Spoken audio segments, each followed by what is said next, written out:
So we are heading into the new Cairo Museum, but they've transitioned from the kind of center of Cairo onto the outskirts, and this is where we're at right now. Inside this museum, there are plenty of artifacts that contradict the historical narrative of dynastic Egypt, very advanced stonework, precision cuts, tool marks and drill marks, and that's what we're looking for. We're looking for anything anomalous, anything that doesn't fit into the narrative that we're given about Egyptian dynastic history, which, trust me, within this building, there's going to be a few examples of that to find.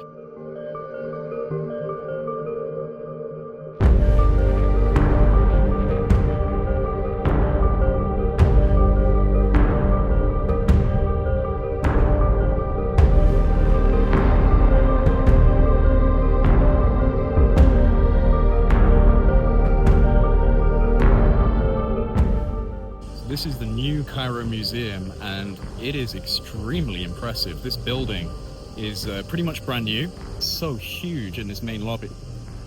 Very impressive, very impressive.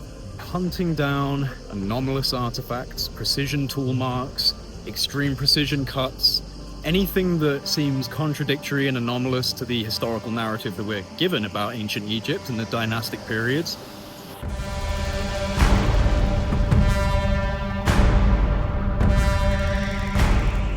I've never been here before, so this is a real adventure.